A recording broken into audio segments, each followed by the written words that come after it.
Thank you for that very big introduction.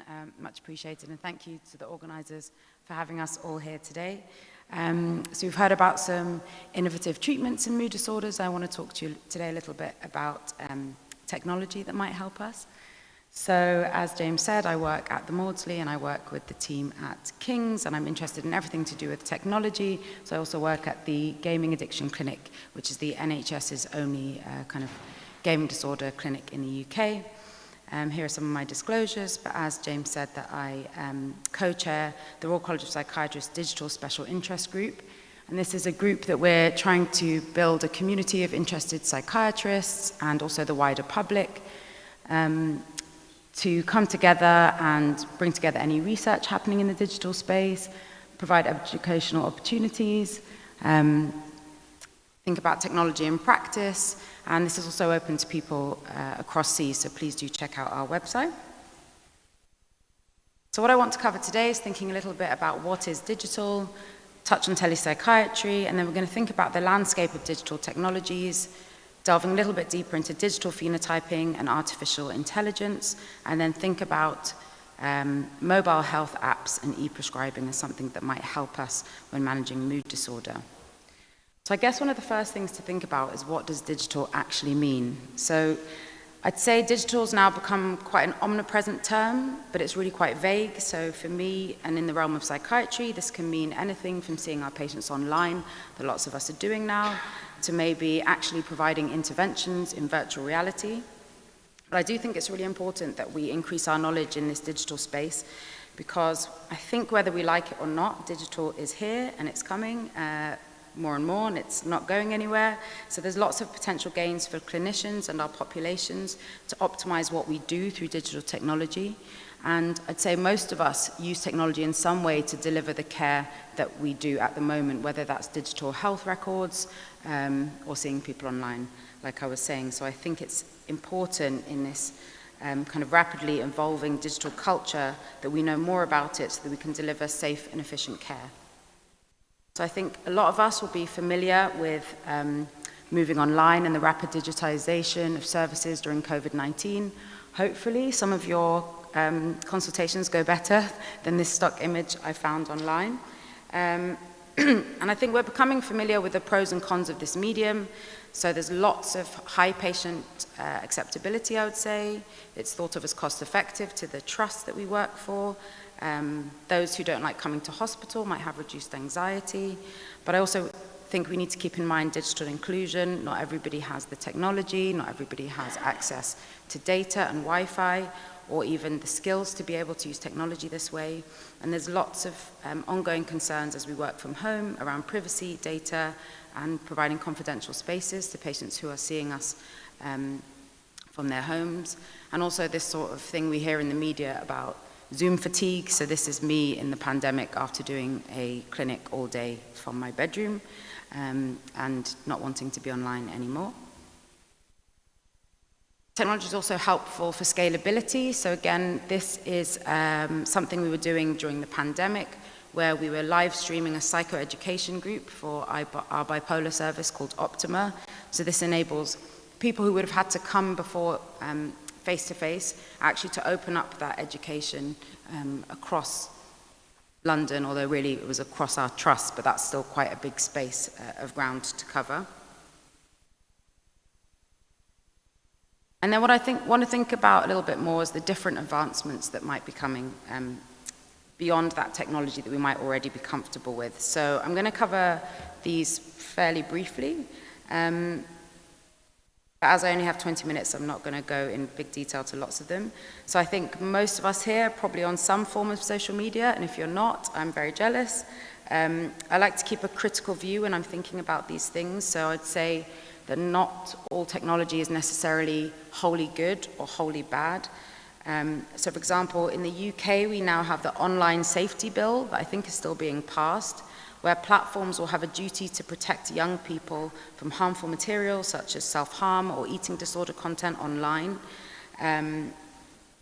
So, you know, the fact that we're having to put this in place shows that there are problems with the social media that we're currently using, that our young people are using, but these can also provide spaces for connection and support, so they're not always wholly bad things.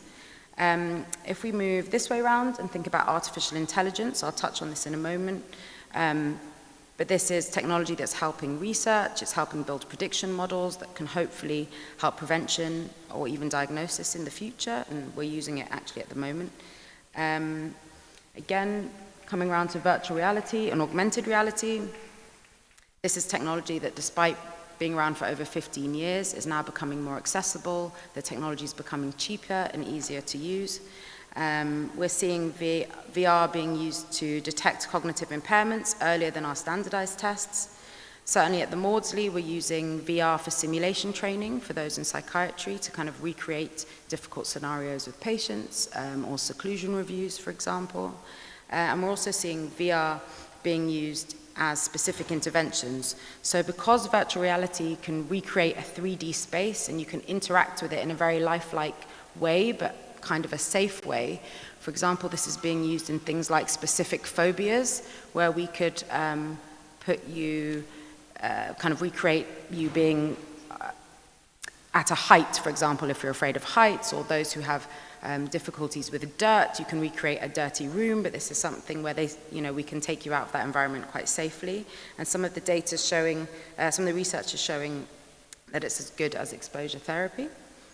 I'm going to touch on mental health apps in a moment, but there's over 10,000 mental health apps available to download on the App Store, so I think this is something we probably need to have more knowledge on. There's also talk about robotics, so either having therapeutic companions in your home that can speak to you, maybe remind you to take your medication and help adherence with some of your treatments or provide company. Don't know how you feel about that. It's also being used for remote monitoring. I know there's been some controversy around that in the hospitals, where we can use remote monitoring to look at patients' pulse, for example, when they're in a seclusion room. And then coming on to gaming, like I said, I work in the gaming disorder service, so there are difficulties with gaming, but again, I would say that it's not wholly bad and also provides a space for community and support for certain groups. And this last one is something I know least about, but kind of thinking about emerging neurotechnology, if Elon Musk will have anything kind of to do with this, then I'm slightly concerned, but apparently there's lots of great potential in this space as well. And then the last one is digital phenotyping, which is where I think there's a lot of opportunity and where I'm going to talk about now. So thinking about digital phenotyping, I know we have some more talks about this at this conference.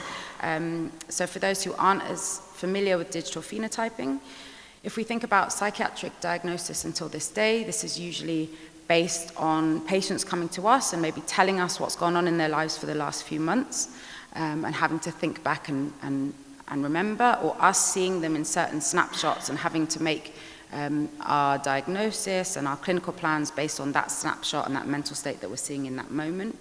But digital phenotype will kind of provide us with almost digital biomarkers to kind of extend our assessments almost and give us some data that we might be able to use when trying to treat patients. So the kind of data that we can collect when creating a digital phenotype is both active and passive. So active data might be things like sending notifications to a patient's phone, asking them to do certain cognitive tasks.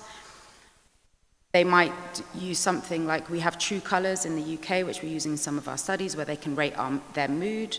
Or it might be more passive, where you can see someone's step count, their GPS locations, how often they're leaving their home, their sleep data, how much sleep are they getting at night. You might be looking at their social media interactions, so not only how fast are they typing, what are they typing, are they using any negative words, and you can even use things like facial recognition technology to think about their emotion. I think that's not really being used in practice so much. But there is really good work coming out in this space. I mean, I'm not personally using it in clinic at the moment, although sometimes I do ask patients to give me their Fitbit data, because sometimes they'll tell me they haven't slept, but really I can see that they've slept for 4 or 5 hours that evening, for example. And John Torres, who's a psychiatrist leading a lot of digital work in America, has produced this Learn, Assess, Manage, Prevent app, so the LAMP app, which is really interesting because it's open source technology. He provides the code for free online, trying to encourage people to use this, because the difficulty within research is often the technology is moving so fast, and the way we're funded in terms of grants, we can't keep up with the app updates that you have to use, because all these things are incredibly expensive. So in the LAMP app, patients and clinicians can come together with the technology. Patients can learn from articles about various mental difficulties.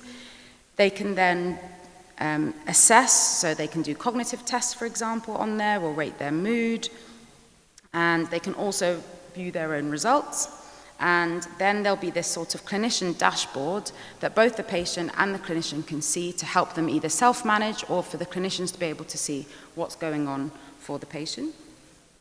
This can also be combined with artificial intelligence to come up with kind of risk algorithms for those people, and hopefully these can become more personalized over time. So I've kind of mocked this up as an example of what a very simple dashboard could look like.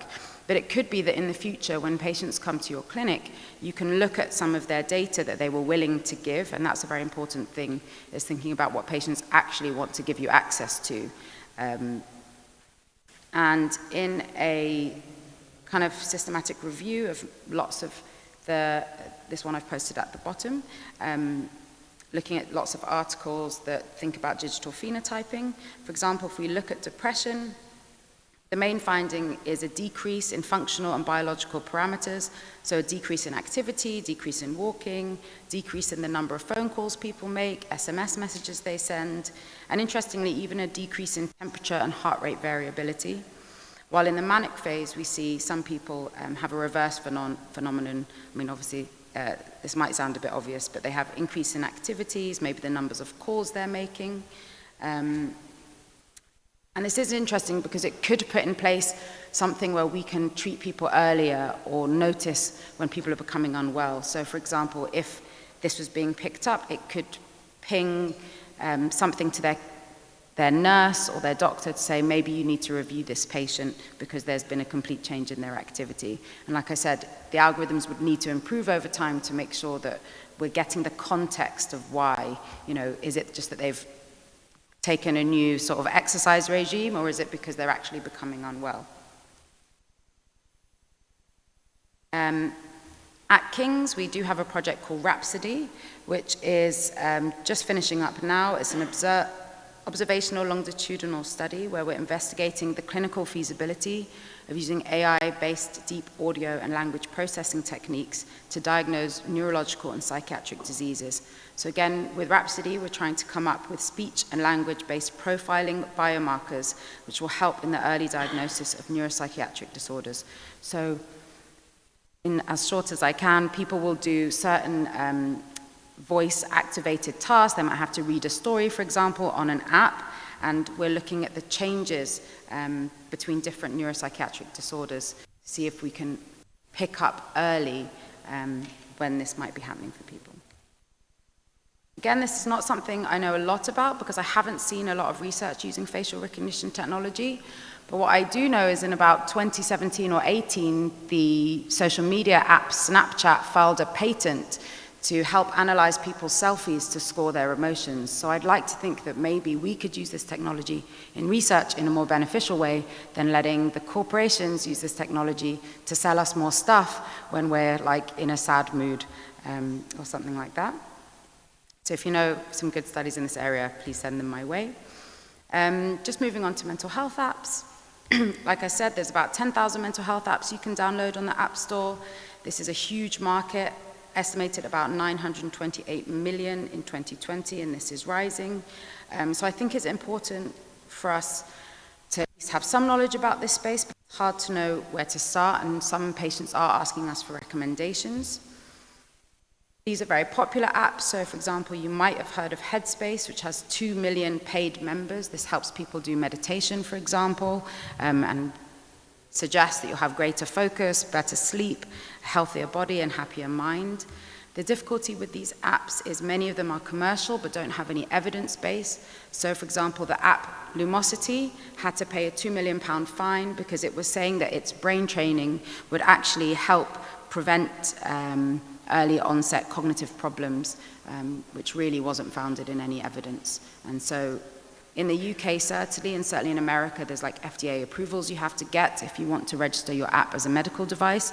We have the digital assessment criteria, so the DTAC criteria, which is making sure that apps are clinically safe, the data is protected, there's good interoperability and usability, and if that is the case, you can have your app approved. And really, as probably medics or those working in psychiatry, we should only be recommending any apps that have passed this criteria. And the last thing I'll just finish up talking about is EPMA, so Electronic Prescribing and Medicines Information Administration. So in the UK, certainly our prescribing is not really linked between our general practitioners and psychiatrists, maybe not even linked up with different parts of the hospital. Certainly where I work, we're still getting a paper drug chart, sending it to pharmacy in another hospital, sending it back later that day, which just seems to me absolutely wild in 2022.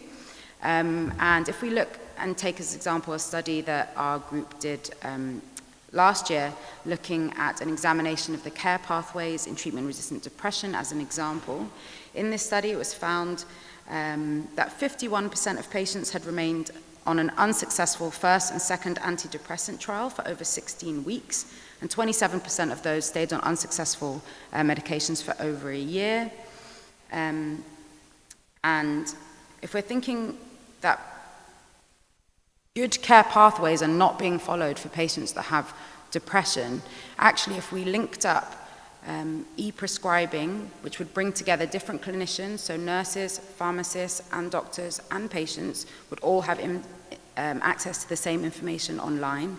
This could also help us detect, potentially help increase adherence, because patients could have those medication reminders, but also help us review the current medication protocols that are happening, perhaps even ping GPs that their patients have been on this medication for too long. Patients could take PHQ-9s, mood questionnaires online, and see if they're actually responding to the medication rather than just being left on it for years and years with nobody checking in on them.